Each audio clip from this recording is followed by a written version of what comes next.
Hello, class 9. Let's do your poem Rain on the Roof today. So, बिना किसी देरी के, let's get going.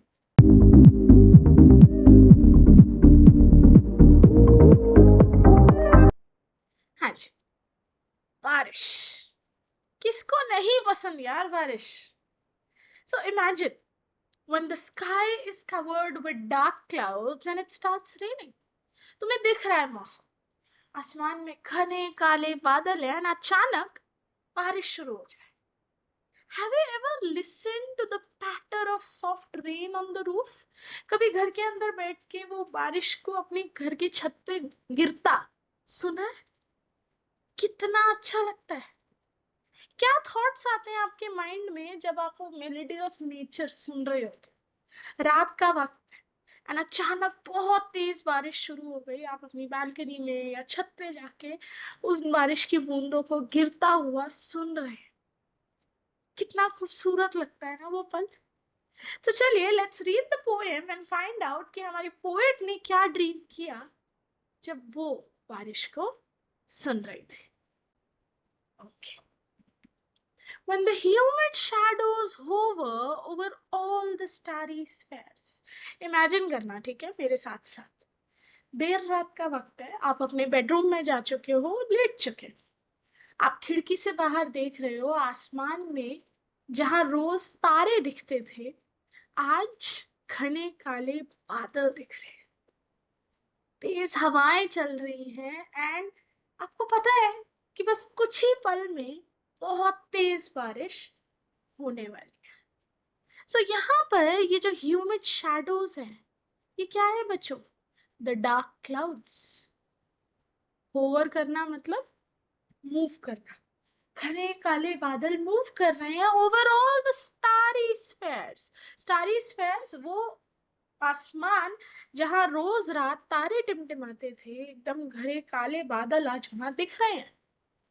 And the melancholy darkness, आसमान बहुत sad है आज, ऐसा लग रहा है.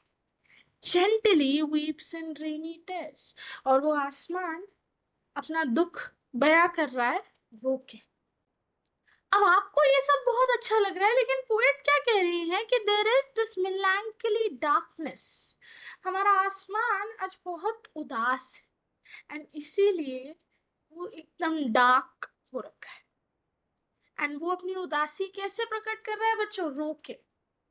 एंड उसका रोना हमारे लिए बारिश की बूंदों के बराबर है. तो तभी पोएट लिख रही है, and the melancholy darkness gently weeps in rainy tears. यहाँ पे रेन ड्रॉप्स को कंपेयर किया गया है with the tears of the sky. आसमान बहुत दुखी है, वो अपना दुख बारिश की फॉर्म में प्रकट कर रहा है. बट फॉर मी, मेरे लिए, what a bliss to press the pillow of a cottage chamber bed and lie listening to the patter of the soft rain overhead. अब एक तरफ आसमान अपना दुख बयां कर रहा है, पर दूसरी तरफ मुझे अपने बेडरूम में तकिए पे सर लगाए कितना मजा आ रहा है उस बारिश की आवाज को गिरता सुनते हुए. तो यही पोएट हमसे शेयर कर रही है कि मेरे लिए ये मोमेंट इतना अच्छा है कि मैं अपने तकिए पे सर रख के I am just listening to the patter is the आवाज जो बारिश के गिरने से हो रही है ऑन द रूफ. ठीक है. आगे पोएट क्या कह रही है? Every tinkle on the shingles has an echo in my heart. वो एक एक बूंद उन शिंगल्स पे, शिंगल्स यहाँ पे these are the wooden tiles जो छत पे है, तो टाइल पे जो एक एक बूंद गिर रही है पानी की, उससे मेरे दिल में एक आवाज सी आ रही. It has an echo in the heart मतलब वो माइंड में मेरी आवाज चली जा रही. And 1,000 dreamy fancies into busy being start. और जैसे जैसे वो पानी की बूंदें गिर रही है, मेरे मन में काफी सारे ख्याल आ रहे हैं, काफी सारे थॉट्स आ रहे हैं. And 1,000 recollections. और सिर्फ ख्याल और थॉट्स नहीं, सिर्फ ख्याल और थॉट्स नहीं, मुझे मेरी वो पास्ट की मेमोरीज भी इस बारिश की आवाज से याद आ रही है. 1,000 recollections weave their air threads into woof. वो सारी मेमोरी जो मेरे माइंड में कहीं बिखरी हुई थी, अब इस बारिश के गिरने से वो सारे थ्रेड्स आपस में जुड़ रहे हैं, एंड मुझे पास्ट की वो बातें, पास्ट के वो मोमेंट्स याद आ रहे हैं as I listen to the patter of the rain upon the roof. कभी होता है आपके साथ भी, आप बारिश की आवाज सुनते हो तो आप अपने पास्ट के बचपन की मेमोरीज याद कर रहे होते हो कि हम बारिश के वक्त ऐसा किया करते थे, या मम्मा ऐसा करती थी, ऐसे करते थे। तो पोएट के साथ भी कुछ ऐसा ही हो रहा है कि वो बारिश की आवाज सुनते सुनते पहले तो उसके मन में अच्छे अच्छे ख्याल आने लगे, एंड देन उसकी पास्ट की वो मेमोरीज उसके माइंड में रिप्ले होने। फिर पोएट क्या कह रही है, that now in memory comes my mother.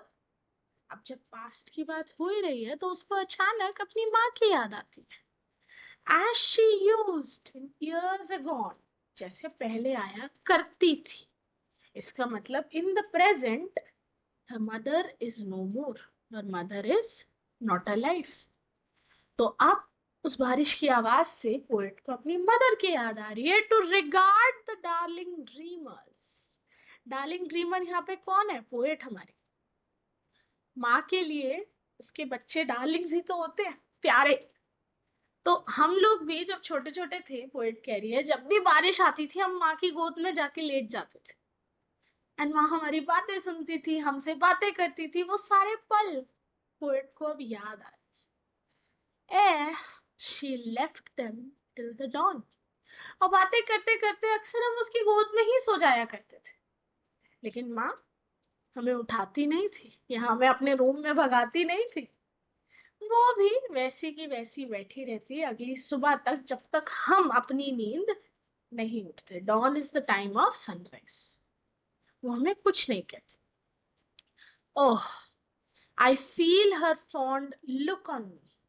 तो पोएट को अपनी मम्मा की याद आ रही है, और वो याद कर रही है वो पल कि कैसे जब जब बारिश आती थी हम लोग एक साथ होते थे, एंड वो कितने प्यार से मुझे देखा करती थी।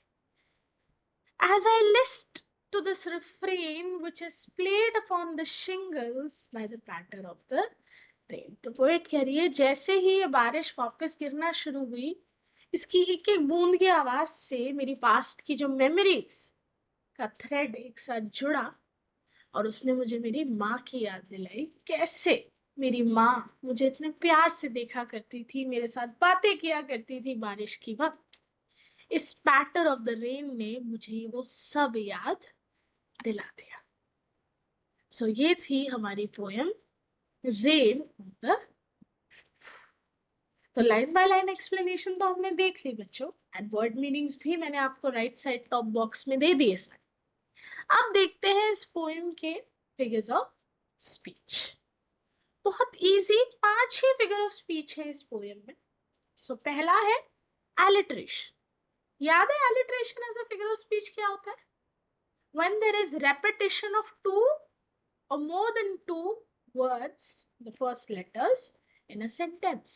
So there are many examples of alliteration in this poem, like humid over, starry spheres, press the pillow, PNP, lie listening, LNL, busy being, rain roof, memory, my mother, darling dreamer. So this poem is filled with alliterations.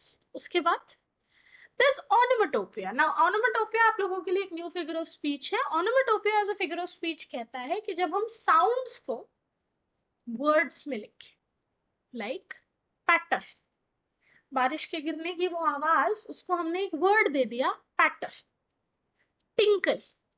ठीक है, तो ये पैटर, tinkle, ये जो sounds को represent कर रहे हैं वर्ड्स, दोज आर onomatopoeias। तीसरा फिगर ऑफ स्पीच बच्चों, personification। Here we have personified the feelings of the sky। The darkness gently weeps in rainy tears। वो अपना दुख बयां कर रहा है आसमान आंसुओं के रूप।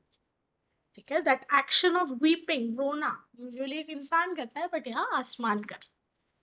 फोर्थ इज हाइपरबोल, बढ़ा चढ़ा के कुछ बोलना, like a thousand dreamy fancies. क्या पॉसिबल है एक दो मिनट में ही आपके माइंड में हजारों ख्याल आ जाए? नहीं, ये बस आप एग्जैजरेट कर रहे हो, बढ़ा चढ़ा के कुछ बोल रहे हो। And last but not the least is imagery. His poem is filled with imagery, with the description of rain and the dreams of the poet. आपके माइंड में जब जब आप आंख बंद करो, हर लाइन को सुन के एक ब्यूटिफुल इमेज क्रिएट हो. So again, this poem is a perfect example of imagery. So I hope आपको ये पोएम अच्छे से समझ आई हो, इसका line by line message clear हुआ हो, एंड इसके फिगर ऑफ स्पीचेस भी. मिलूंगी आपसे कल अगली पोएम के साथ. तब तक के लिए बाय बाय.